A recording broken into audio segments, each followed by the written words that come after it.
ke mobali wana pe tokutani na ye pe azaki na ba problème na ye ngape nazalaki na ba problème na ngai na lopango place nazalaki kofutela mama lopango nazalaki na ye akotaka na vie na nga saki ngala yeba ayebisi nga tika mobali wana kende koluka mobali mususu ngala isi pona nini mais oyo aza na mwasi te olingina ke kozwa mibali ya bato alobi te okozwa tika ye or que je ne savais pas na misu na nga ya masumu or mobali wana mama lopango azalaki kobimba neti mobali na ya butu alors maman lopango pe bana omona mobali na azalaki kolula ye azwaki ye mobali na ya butu oh là là tango ayokaki tokomi na ye ensemble ayaki kozwa confirmation epa na nga je vous jure tango toyokanaki na ye mobali akei kosala prédot tobandi kopréparer libala nde bitumba ekotaki na vi na nga mbala moko misu na ngai ezalaki neti pilipili omoi nde kaka pilipili oyo nde bazaotia biso pilipili na misu tango toza bana mike nde ndenge nazalaki donc il faut fa na place esprit ezali ou bien ventilateur ndoki oyo olobaka o donc nga namonaki kindoki alive donc na butu nalali baye kobeta nga kaki ya butu donc nazalaki mwindu neti boye nzoto mobimba maboko na ngai so bakrape babetika bamasque de vieillesse na suki ya mutu ekomokatana alobi ngande naza awa boye na ye libala oyo ekokozala te mama balamusaki na cimetière po ayaka kobundisa mama Germaine oyo donc ngai nazalaki neti na mbanda oyo akufa ekotombe pe mama moboti oyo aboti ngai ye pe azalaki na kati ya clip wana ya bato bazobundisa ngai c'est-à-dire que soki oza na bitumba na vie na yo eza na mutu oyo aza pembeni aza ya famille no proche yende aza responsable afongoli nzela. Grand merci na sponsor na biso officiel et na numéro sponsorisé biso ya saleur. Bonjour mesdames, messieurs, bienvenue sur votre chaîne chez Bisso Télévision, la chaîne qui vous ressemble. Un grand merci à vous. Bonjour et bienvenue sur votre chaîne chez Bisso Télévision, la chaîne qui vous ressemble. Cette émission, grâce à Dieu, c'est une émission qui nous aide à glorifier l'Éternel, à savoir combien Dieu est bon. Le lengeni nzama roza bato na potopoto pas comme ici bato malonga devant les gens. En tout cas, un grand merci na bapel na bino, un grand merci na ba remarque na bino eko kota eko sala pe mosala. Matoni mingi na ba o nyos ba benga biso po na ba idée, ba remarque pour une évolution, il y a la chaîne Bisso Télévision, plus de 186 000 abonnés, c'est pas donné à tout le monde. Nzambe apambola bino ba s'abonner déjà. Yo tala biso na no s'abonner pour attaquer ba émission na biso awa tolobaka la chaîne qui vous ressemble. Bato chaîne kokaina bato ba ko banga Nzambe, ba ko tambola selon maloba ya Nzambe. Un grand merci na sponsor na biso officiel ya tika biso te comme on a Jésus-Christ de Nazareth, c'est un sponsor officiel de la chaîne Bisso Télévision. Un grand merci na Fondation Maman Denise Niakero. Matoni mingi pe na orphelinat vida ya Maman Emily Seti Mainga Moti Nzambe depuis Canada. Ba obengen Nzambe parce que a ko refléter bon Nzambe katnaye, Nzamba mona na nyonso ko sala pona bana bitike. Na yango a ko bela moti nyonso mote ya malamu eba ko sunga bana we na lombangu. Matoni mingi pe na ba partenaire na biso nyonso oyo batala ka Bisso Télévision. Nabosani bongo te moi sur yanga lidi mukadi ancien mes enfants baneko ba bolingo makamwe koleka na kati ya mboka diable ko sakana mingi na bana oyo na bandimeli Nzambe te boka témoignage oyo za très édifiant pour na biso maman na pesi mbote pe na yambio na émission na biso grâce à Dieu. Bonjour. Oza malamu. Naza malamu. Mbala liboso ya koloba nyonso na komisina Nzambe ya papa na nga Gilles Molindo na oyo asaleli ngai ya kopesa ngai sous opportunité ya kotelema liboso na bino na bandeko nyonso ya mboka Kimelo baza komona ngai o ba ko profiter kotala na chaîne Bisso TV, chez Bisso TV vraiment azwa lokumu.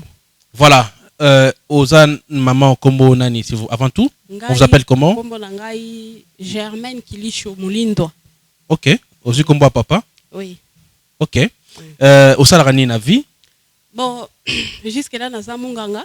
OK. Nazo travailler na hôpital de référence centre mère et enfant ya Barumbu. OK. Naza chef de service ya hygiène et assainissement. OK. Lelo to yambio na émission na biso grâce à Dieu. Et nous connaissons la bombe au lelo témoigner pour édifier le peuple de Dieu à travers témoignage nayo, à travers mayokoloba et koko big sande komoko o azana ignorance oyo azotama na kubunga. Est-ce que ko kabula lisolo nayo na bato ba otala biso?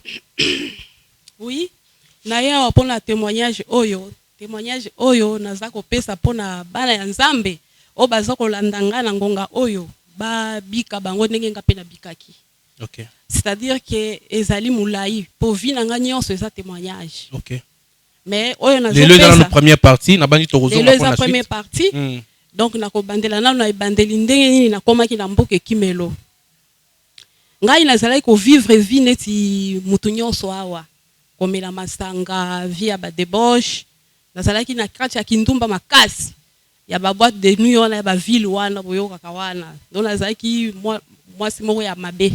Malgré natanga ki ba classe, mais nazalaki ko sakite na ba molimo wana ya mabe ezalaki kati na ngai.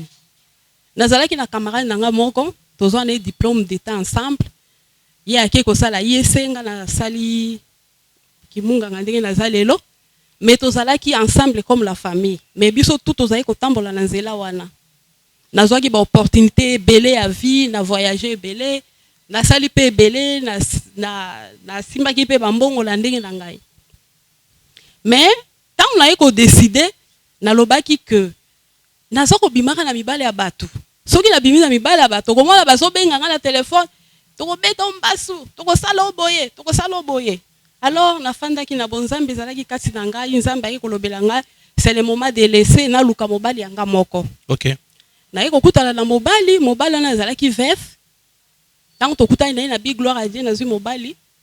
Na kotala niveau na yete, mais seulement na mobali nanga moko. OK. To kobongisa vie na biso. Ba vie wana na boyi yango na tiki. OK, mobali wana pe to kutani na ye pe azaki na ba problème na ye. Ngape na zalaki na ba problème na ngai. Na lopango place na zalaki ko futela. Mama lopango na zalaki na ye akotaka na vie na ngasa ki ngala yeba. OK. Tango nakutani na mobali wana mama lopango ayaki koyebisa ngai na yoki ke ozana mwana mobali oyo nga na biwi naza na projet ya libala nga na kasi kaka mama lopango asepeli na vie oyo nazozwa po mutu nyonso asepela la mariage. Voilà. Ayebisi nga tika mobali wana kende koluka mobali mususu nga lebisi pona nini mais oyo aza na mwasi te olingi na ke kozwa mibali ya bato alobi te okozwa tika ye. Or que je ne savais pas na misu na nga ya masumu. Or mobali wana mama lopango azali kobimba neti mobali na ya butu. Oh. Olia lobelanga ki aza mobali na ngai tika ye mais ya lobeli nga kaka tika ye parce que tokutanki na mobali na tozali ko futela na petite sœur na ye sika moko na lopango wana. Alors tango azo fréquenter petite sœur na ye nde toyi kokutana na ye. OK. Alors mama lopango pe bana omona mobali na azali kolula ye azwaki mobali na ya butu. Oh là là. Tango ayoka ki tokomi na ye ensemble ayiki kozwa confirmation epalanga. Je vous jure, tant que toyokana ki na mobala ke ko sala prédot, to bani ko préparer libala, nde bitumbe kota ki na vie na nga mala moko. OK. Na bandi ko bela, santé na nga mala moko e baby. Na komi na problème ya misu, na komi na problème ya cœur, na komi na ba problème ya kyste. Kyste za bibomo ko so bimanga la mutu donc na za koka nga suki boité. Donc suki na nga bano kata kaka ndenge suki no ezali wana. Bato bano kanseza look et pe ba série wana bato bazo kata suki pona tiaka kaka mai na mutu. Mutu ezo swanga ya ndenge moko osakana te. Ngape en tant que professionnel de la santé na bana ko yeba déjà que avec kyste on azana ngola mutu eza très dangereux. Natali pa baninga na ngai na balobino il faut ko ta scanner po ba opérer yango. Po ezali ko vimba kaka. Do soki nazabo eza visible ozomona yango. Na bana ko penser na ba cancer po ba no betisa nga mutu do nazaki so bien te. Misu na ngai ezalaki neti pilipili mo de kaka pilipili o ne bazo tia biso pilipili na misu tant za bala mike.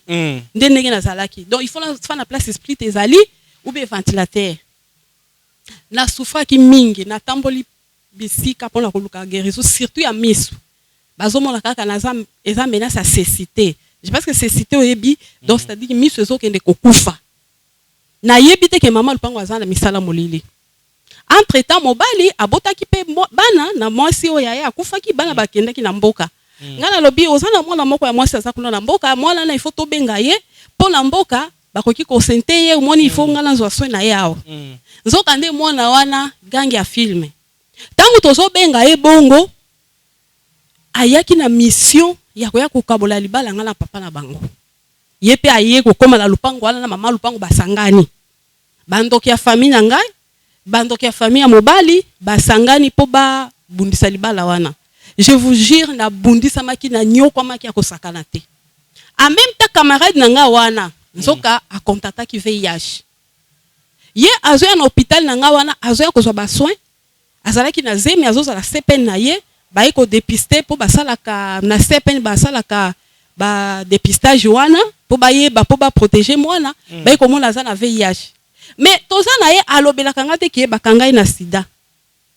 Ayaka kaka wana na yebi ke lokola ba collègue ba yeba déjà ke to mesana na ye ayaka kaka po nangai. Or que balandela kai ba kisi o ya ba prise en charge ba pesa kai. Aye ko bota mwana na ke kufa wana na césarienne basala ke césarienne mwana akufi akoenda ba complication tina moni akomoki mangai azoni na siko za ngai sika moko te ngabi oh ya azoki manga pourquoi parce que nga nakutani na mobali ya tika liboye o tondengeni donc je me posais beaucoup de questions or que na état na yesi quoi akomi nango azolinga te ke ponga na yeba ozomona et ça secret professionnel même ba collègue bazai ko yebisanga te parce que nga lazaki na département ya PTM wana te ya prise en charge te ba ko lobelanga te parce que ça ba secret professionnel. OK.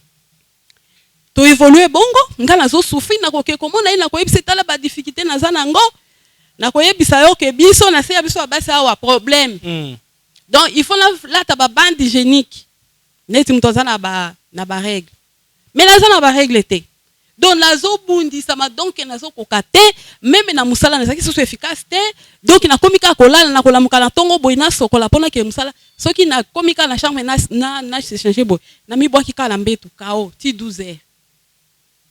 Donc na komaki déjà na liwa donc baye na butu ezate ke o kindoki o lobaka o donc ngala monaki kindoki en live donc na butu na lali baye ko beta nga kake ya butu donc na salaki mwindu neti bowe nzoto mobimba maboko na ngaso ba crap ba betika ba masque de vieillesse na suki ya mutu e komo katana même ti lelo soki manzaka na nga po et c'est consolidé ezate donc ba détruira kingati na zéro na salaki ko yebate ti camarade nanga wana muninga na yebise mais muninga na yaka kolele pa na yo mais yo biki yebisa yi kaka vérité que obiki oza déjà na sida te obika yebisa ye pe akende ko bika un jour kana oti musala na yebisa mobile nga tokotana no e pa Pélagie to ke kotala ye na koti na kutie na camarade ne wana camarade na yebisa ke no tout justement ndenge yo yeboye Pélagie loba vérité sauver moninga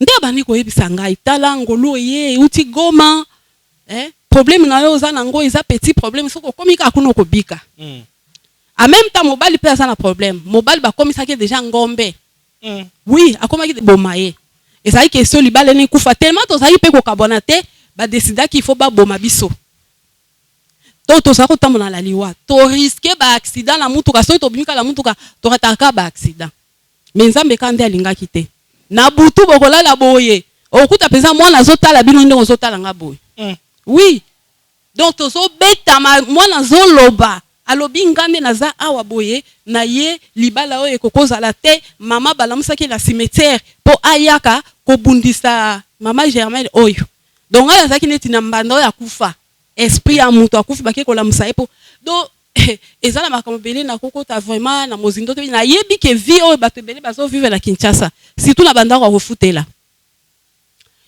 to eko décider to lobi ndako na biso plateau to tonga silite to kende kaka to eko déménager maman la landa biso tikuna parce que moi na zana ndako déjà zana misala na ye to eko kota na ngolo c'est des refuges na zai ko yeba te ke maman landa kota na ville nga to so bunisa makaka na kota kana église boye bake ko kanga munguna nani mama Lupango azol bakati na ye oui mama Lupango no kaka apôtre asambeli linga yo mama Lupango andoki okomise mbana non tenge nini kabi mama Lupango sale linga prière on a délivrance les mêmes jours ayebeta problème na ngai te to bandi ko ya prière kaka mai ya bonganga wana mai na biso sauvetage eza kaka mai ya prière yo moko na mai na yo basaleli prière bapambolo wana kutu ata solo ata ya prophète koya na Kinshasa te wana to mai moko nde azalaki église ezalaki amuke mengolu wana ezalaki kouta Goma ezalaki wana nazo sokola kaka na mai do salela biloko na onege baninga pe bazolo bazo témoigner pour la ngolu ya mai wana do komela kopangusela ndaku ko sopana wese do ko salela yango nde makamu nyoso to koyeba ba secret nyoso ko bima libanda mwana zoko kate mwana ye ko bimisa sekele hein kiste we zaki na mutuna nga o nazaki ko s'imaginer que e ko bomanga na okufa parce que tozaki ko suspecter za cancer to ka sata mususu donc ezalaki vraiment déjà na ba niveau mususu en tant que munganga na monaki gravité ya eloko ebimaki nga yawa na yebaki déjà que soki na sali intervention ya eloko yo eza fatal donc peut-être na kokufa ou bien eko na yebite donc nazalaki ko banga na komaki déjà vie na nga la banoko mona ke na suki mais eloko wana esili yango moko kaka na mai ya bonganga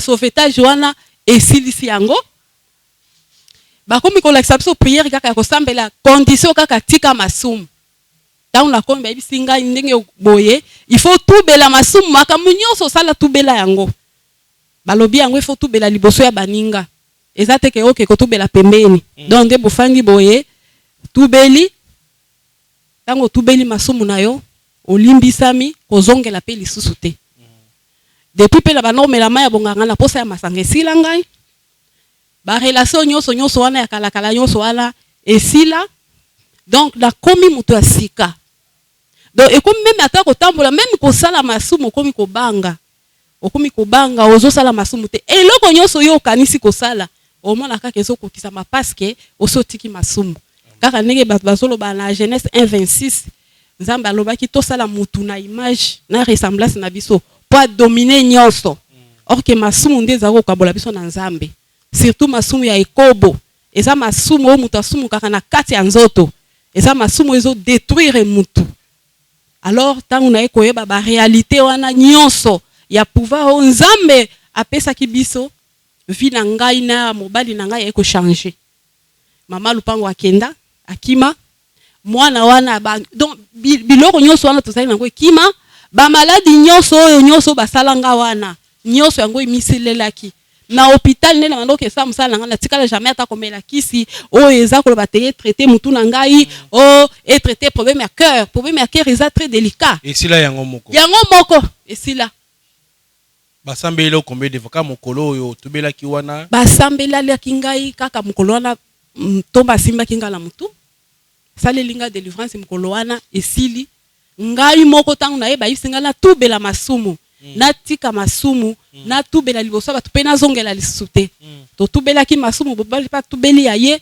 depuis wana makamu nyonso echangeaki na vie na biso tozaki na problème financière pe esilaki makamu nyonso ezalaki ya kokangama ebani kofungwama santé ezongi makasi ezongi makamu nyonso ezongi na yango lelo vraiment na ko partager expérience oyo bazolo beza vrai ngala za munganga na za professionnel de la santé mais makambo oyo zolo beza ya solo to baebisho ya koloba na télévision ngai moko ne na za preuve vivante soki pe ofani na soko tali loposolanga bien okomona eza hydraté te soko tali yango do balatisa kinga loposo ya mama ya 80 ans soki ya 90 nzoto langa ezaki ya mibange eza te langa te donc nzoto bendani ato parole mafuta ko simba te téléphone nego sim atani na simi micro na ko simba micro te eko kwea parce que ba crampe tondika maboko mobimba makile kangami donc ezaki na bazaki ko tenter que ba rendre maboko makile lekate po maboko ebeba na yebite so circulation sanguine ezate okomona lokole bebi ou ba katu maboko obi eloko moko boy alors j'avais compris que ba maladie nyonso batu babelaka awa ezaka toujours na misala ya molili mais esuka ki pete po toza na plateau na kobomba te po monguna ya muto za ndako na ye e ko tombe pe mama moboti oya boti ngai ye pe azalaki na kati ya clip wana ya bato bazobundisa ngai ça dit que soki oza na bitumba na vie na yo eza na mutu oyo aza pembeni aza ya famille no proche yende aza responsable afongoli nzela. Donc nazalaki kombati eza na ba témoignage eza ebele ebele. Donc kokoba na ko pesa yango plus tard. Voilà, na bato ba otala yo nini okoloba obandimaka te. O bazana na motema makasi. Ningo ba mwa liloba moko na bato tu ba otala biso. Et là on a koloba église ezwami wapi? Église eza na bypass numéro 1. Donc na échangé awa soko komi na station Total. Donc au comment cas de l'autre côté bâtier kaliko ya munene ba ya papa la biso prophète Mulindo Gilles eza wana. Donc eza place à kobunga te. Pour bato baza plein pour mutunyo ça se retrouver surtout problème spirituel. Pour na problème etali mai wana ezali mai oyo ba pesa biso l'église te. Eza mai nini wana? Eza mai na yo moko uti nango na ndako na yo. Soit selon moyen na yo soko za na moyen ko somba mai ya bouteille, osombi mai no ya bouteille, soko osomba sachet no ya opiro osombi, soko omono na moyen te osombi oti ata na robinet. OK nango bako sambelela yango papa pe asimba kane mutute. Pona koloba ke OK o ba sambelela yo o ba leke so délivrance o ba salobo jamais. Ou bien OK no ba senga mbongo pona délivrance jamais. To sai ko pesa ba mbongo ba action de grâce ba no pesa te. Wana ko pesa eloko te eza gratuit. Donc komi kaka ba ko yeso kaka problème no esili. Et puis ngolu wana ezozwa mutu nyonso. Donc biso nyonso nde toza ba beti mi pepe.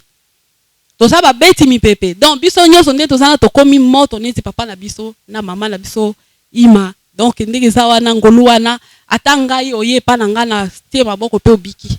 Amen. Merci beaucoup. Tokomi na suka ya émission lelo na bandi bato boyoki témoignage oyo édifier peuple de Dieu. Numéro ezali wana bobenga po bozo la précision ya adresse esika église ezwami. En tout cas merci beaucoup na ndenge ndimaki ko ya na plateau na biso ya biso télévision. Un grand merci na ba o nyoso be batala biso. Soki nzamba zongi te, je dis que ça zongi te tokutana pona suite ya témoignage oyo. Bye bye. Un grand merci na sponsor na biso officiel et anima sponsorisé biso. Bonjour mesdames, messieurs, bienvenue sur votre chaîne chez Bisso Télévision, la chaîne qui vous ressemble. Un grand merci à vous